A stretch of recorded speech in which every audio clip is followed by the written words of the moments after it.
जिसका नाम है वन मिस्ड कॉल 2008। इस कहानी में लोगों को उनके फोन पर कॉल आती है। जैसे लोग फोन उठाते हैं तो उन्हें एक वॉइस मैसेज मिलता है जिसमें उनकी अपनी ही आवाज होती है और ये कॉल मौजूदा वक्त की नहीं बल्कि फ्यूचर आने वाले टाइम की होती है, जिसमें 1 दिन 2 दिन 3 दिन का टाइम शामिल है। फिर वो टाइम आते ही उस इंसान की मौत हो जाती है। तो शुरुआत होती है एक जलते हुए हॉस्पिटल को दिखाने से, जहाँ फायर फाइटर्स आग बुझा रही थी और उन्होंने एक बच्चे की जान भी बचानी थी। वो बच्चे से पूछने लगी क्या तुम्हारी मॉम भी अंदर थी, पर बच्चे कोई जवाब नहीं देती। आगे हम एक लड़की शैली को देखते हैं जो अपने घर की छोटी सी तालाब के पास बैठी थी। अचानक उसे पानी में से आवाज आने लगी। जैसे ही उसने पास जाकर देखा, पानी के अंदर से एक हाथ बाहर आकर उसका मुंह पकड़ लेता है, खींचकर उसी तालाब के अंदर ले जाता है, जिसकी फौरन बाद पानी की सतह पर एक कैंडी निकल कर आती है जो बच्चे खाते हैं और तभी वो हाथ शैली की बिल्ली को भी गले से पकड़कर पानी में डुबोकर मार देता है। कहानी अब कुछ दिन आगे गई। हम कुछ स्टूडेंट्स को देखते हैं जो पार्टी कर रहे थे। पार्टी में एक लड़की थी बेथ, उससे मिलने उसके दोस्त आई। ये दोनों कमरे में जाकर शैली की मौत के बारे में बातें करने लगते हैं क्योंकि ये सारे स्टूडेंट्स आपस में दोस्त थे। इनकी बातों के दौरान ही बेथ के दोस्त के मोबाइल पर कॉल आई, लेकिन हैरत ये कॉल शैली के नंबर से आ रही थी और जो रिंगटोन थी इन्हीं कॉल की बेन वो भी अलग ही थी जो एक लोरी थी। जैसे वो कॉल उठाती है तो एक वॉइस मैसेज था जिसपे सुनने पर बेथ की इसी दोस्त की अपनी ही आवाज थी जिसमें वो चिल्ला रही थी। उन्हें कुछ भी समझ नहीं आती कि ये क्या है। हैरान परेशान थी वो। अब एक डिटेक्टिव पुलिस ऑफिसर को मुर्दाघर बुलाया जाता है एक लाश की पहचान करने के लिए, जो लाश थी डिटेक्टिव की बहन की, जिसकी मुंह से एक कैंडी निकलती है। अब यहाँ ध्यान करने वाली बात ये है कि मरते हुए शैली के मुंह से भी कैंडी निकली थी, जिसका मतलब था कि जरूर इन मौतों का आपस में कोई ताल्लुक है। तो इसे आप याद रखिएगा। 2 दिन के बाद हम बेथ और उसके दोस्त को कॉलेज में देखते हैं। क्लास में जब वो थी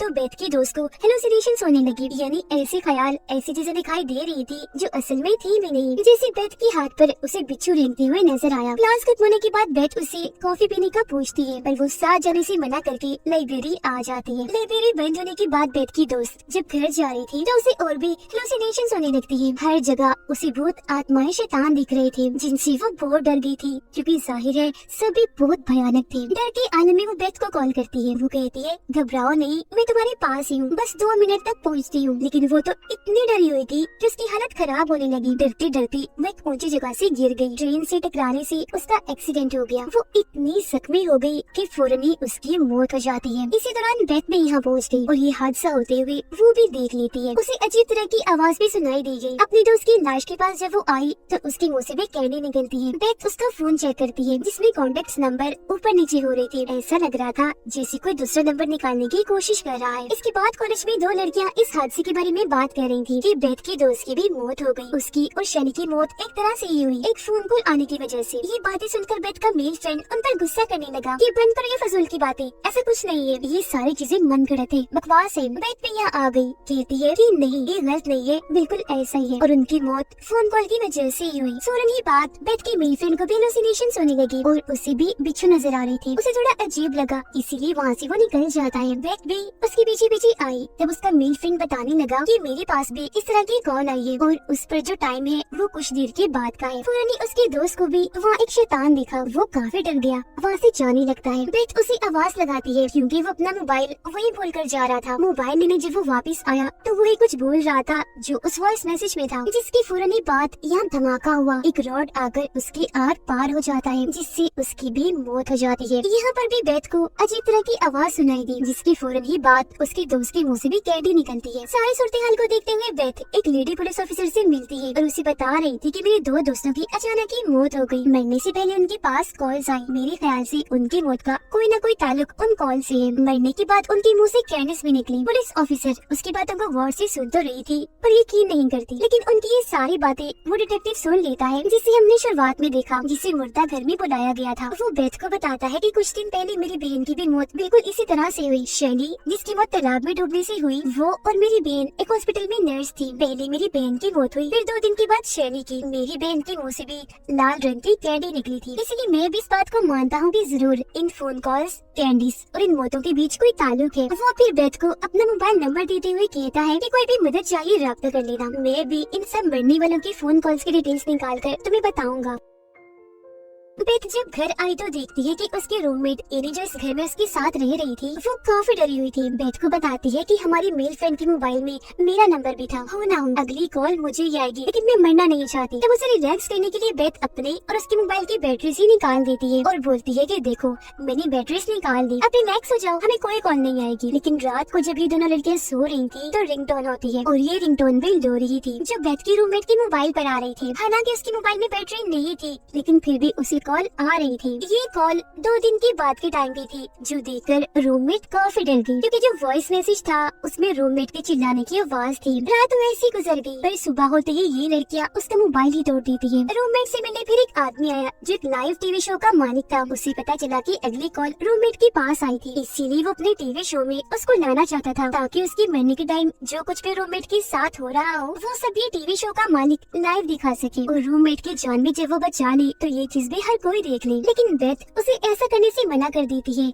और रूममेट को लेकर वापस घर आ जाती है। रूममेट का कहना था कि हमें उस आदमी की बात मान लेनी चाहिए, क्या पता वो हमारी मदद ही कर दी, लेकिन फिर भी बेथ ने उसे मना कर दिया। अगली सुबह रूममेट वहाँ नहीं थी, वो जा चुकी थी। जाते हुए उसने बेथ के लिए एक नोट छोड़ा था कि मैं अपने मॉम डैड के पास जा रही हूँ। फिर डिटेक्टिव बेथ के पास आकर बताता है कि मैंने सारे फोन कॉल रिकॉर्ड्स निकाल लिए हैं जिससे मुझे पता चला है कि हर मरने वाले को उससे पहले मरने वाले ने फोन किया था। जैसे मेरी बहन ने शैली को, शैली ने फिर तुम्हारी दोस्त को जिसकी मौत ट्रेन वाले हादसे से हुई, उसने फिर तुम्हारे मेल फ्रेंड को। हैरान करने वाली बात ये थी कि सारी ही कॉल्स उन लोगों की मरने की बात की गई थी उनके नंबर से। वो फिर बताता है कि मेरी बहन को कॉल एक औरत ने की थी जो मरीज थी और अब मैं उसके घर जा रहा हूँ सच्चाई का पता लगवाने, जिस पर बेथ भी उसके साथ चल देती है। उस औरत के घर पहुंचकर डिटेक्टिव छानबीन करने लगता है। उसे यहाँ एक छोटे से कैमरा से रिकॉर्ड की हुई वीडियो की सीडी मिलती है। ये कैमरा बच्चों पर नजर रखने के लिए होता है। वीडियो में इस मरीज औरत की 2 बेटियां थी जिनमें बड़ी बेटी का नाम एनी था, लेकिन ढूंढने के बाद भी डिटेक्टिव को यहाँ वो छोटा कैमरा नहीं मिलता जिससे वीडियो बनाई गई थी। उसे वहाँ एक इनहेलर मिलता है, इन्हें जो सांस की मरीज इस्तेमाल करते हैं। वो एक पंप की तरह का था जिसे जैसे डिटेक्टिव दबाता है उसमें से एक आवाज आई जो आवाज सुनकर बेथ काफी डर जाती है। डिटेक्टिव को बताती है कि जब मेरी दोस्त और मेल फ्रेंड की मौत हुई तब वहाँ मैंने यही आवाज सुनी थी, लेकिन जहाँ से आवाज आ रही थी वहाँ कोई भी नहीं था। मजीद छानबीन करने पर डिटेक्टिव को पता चला कि उस मरीज औरत की बड़ी बेटी एनी की मौत दमे के अटैक की वजह से हुई, यानी उसे सांस का मसला था और ये इनहेलर उसी का था। साथ ही उसकी छोटी बहन को उनकी मोम 9 बार हॉस्पिटल लेकर गई थी क्योंकि उनकी छोटी बेटी अलग अलग तरह से जख्मी हुई थी, जैसे कभी उसका जल जाना, कभी सर में सुई का चुभ जाना, तो कभी कोई शैम्पू पी लेना। ये सारी बातें जानकर बेथ डिटेक्टिव को बताती है कि मैं सारी बात समझ गई हूँ। असल में उस मरीज औरत को कोई दिमागी बीमारी थी जिस वजह से वो अपने ही बच्चों को जख्मी कर दिया करती थी, फिर हॉस्पिटल में उनका इलाज करवाकर देखभाल करती थी ताकि उन बच्चों की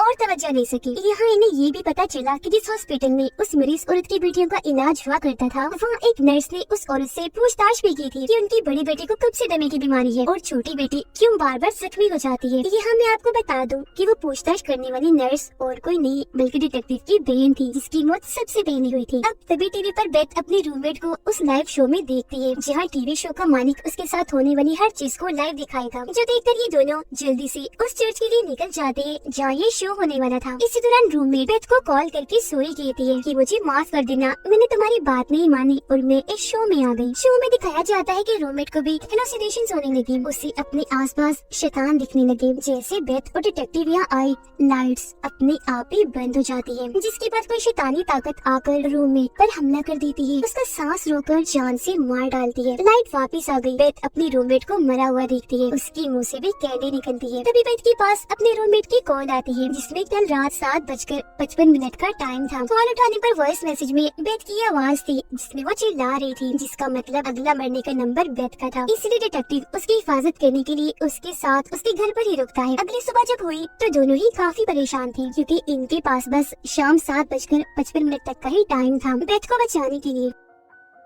डिटेक्टिव को फिर उस मरीज औरत की बेटी यानी एनी की छोटी बहन के बारे में पता चला जो अब एक ऑर्फनेज में है, एक ऐसी जगह जहाँ उन बच्चों को रखा जाता है जिनका इस दुनिया में कोई नहीं होता। वहाँ जाकर पता चला कि ये बच्ची और कोई नहीं बल्कि शुरुआत वाली बच्ची है जिसे फायर फाइटर्स ने जलते हुए हॉस्पिटल से बचाया था। ये दोनों उससे उसकी मोम के बारे में पूछते हैं पर शुरुआत की तरह ही वो कोई जवाब नहीं देती। जब फायर फाइटर्स ने पूछा था कि तुम्हारी मोम हॉस्पिटल के अंदर थी, लेकिन तभी बच्ची के बालों में से लोरी की आवाज आने लगी और ये लोरी वही थी जो रिंगटोन बनकर बजती थी। थी। फिर इस चीज को नजरअंदाज करके बेथ और डिटेक्टिव बाहर आए। वो फैसला करते हैं कि हम अलग अलग जाकर एनी की मामगिनी मरीज औरत के बारे में जानकारी इकट्ठा करेंगे। लेकिन जैसे बेथ वहाँ से जाने लगी, उसकी नजर एनी की बहन की खिड़की पर गई, जिसके पीछे एक भूत खड़ा हुआ था। जिसके बाद बेथ उस हॉस्पिटल में जाने का फैसला करती है जहाँ पर एनी और उसकी छोटी बहन का इलाज हुआ था। इस बारे में वो डिटेक्टिव को भी बता रही थी कि मैं उस हॉस्पिटल में जा रही हूँ। वो अंदर जाने की कोशिश करती है पर सामने वाला दरवाजा लॉक था, इसीलिए वो पिछले दरवाजे से जाने की कोशिश करने लगी, लेकिन ये दरवाजा भी लॉक था। पर तभी वो अपने आप ही खुल जाता है। हॉस्पिटल के अंदर आकर बेथ सुराग ढूंढने लगी, लेकिन तभी कोई शैतानी ताकत अंधेरे में बेथ पर हमला कर देती है और खींचकर उसे अपने साथ ले जाने लगी। इसी वजह से वो काफी डर गई, जोर से चीख मारती है, जैसे तैसे अपनी जान बचाकर वहाँ से भाग गई। बेथ को यहाँ डिटेक्टिव मिल जाता है। ये दोनों यहाँ से बाहर निकलने की कोशिश करते हैं पर निकल नहीं पाते क्योंकि सारे दरवाजे लॉक्ड हो गए थे। फिर जैसे एक कमरे में आए, कुछ शैतानी ताकत अब डिटेक्टिव पर हमला कर देती है। वो उसे हवा में उठाकर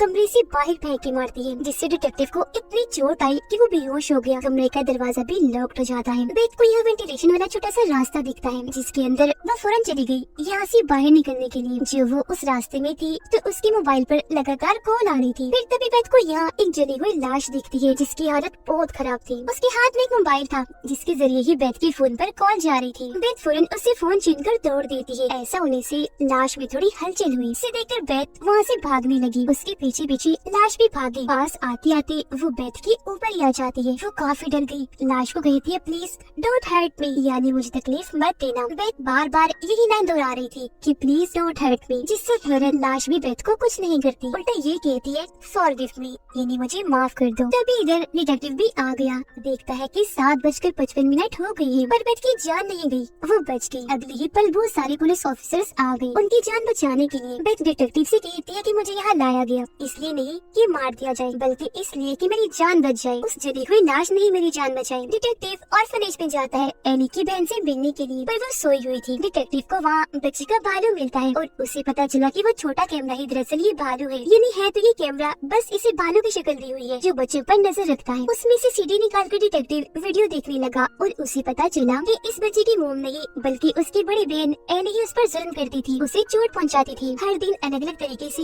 वो अपनी बहन को जख्मी करती थी। ऐसा करने से उसे बहुत मजा आता था। लेकिन एक दिन उनकी मोम ने देख लिया कि एनी अपनी छोटी बहन का हाथ काट रही है। एनी की इस हरकत पर उसकी मोम को काफी गुस्सा आया। उन्होंने उसे कमरे में बंद कर दिया। छोटी बेटी को वो हॉस्पिटल ले गई। इसी दौरान एनी को दमे का अटैक हुआ। वो अपनी मोम को कॉल करने लगी, पर इसी दौरान ही उसकी मौत हो गई। डिटेक्टिव के साथ ये वीडियो एनी की छोटी बहन यानी वो बच्चे भी देख रही थी। वो बच्चे से पूछता है कि तुम्हारी बहन तुम पर जुल्म किया करती थी, इस बारे में तुमने अपनी मॉम को क्यों नहीं बताया? बच्ची बोली, मुझे जख्मी करने के बाद मेरी बहन मुझे एक कैंडी दिया करती थी, इसीलिए मैंने ये बात मॉम से छुपाई। उधर बेथ जब घर में अकेली थी तो उसके पास एनी की आत्मा आती है जिसे बेथ नहीं देख पाती। तभी यहाँ डिटेक्टिव आ गया। बेथ को सारी बात बता देता है जो उसने वीडियो में देखी और कहता है कि तुम सही कह रही थी, एनी की आत्मा ही सबको मार रही है और उसकी मोम ने ही तुम्हारी जान बचाई जो वो जली हुई लाश थी। उनकी बातों के दौरान ही दरवाजे पर दस्तक हुई। डिटेक्टिव दरवाजे की छेद से देखने लगता है। हालांकि बेथ उसे ऐसे करने से मना भी करती है, पर वो नहीं मानता। अगले ही पल एक चाकू उस छेद से आकर डिटेक्टिव की आंख में घुस जाता है। उसका सर चीरते हुए दिमाग में घुस गया और तभी दरवाजा खोलकर एनी की आत्मा अंदर आती है बेथ को मारने के लिए, जो अब बुरी तरह शैतान बन गई थी। लेकिन एक बार फिर एनी की मोम यहाँ आकर बेथ की जान बचा लेती है। डिटेक्टिव की हालत इतनी खराब थी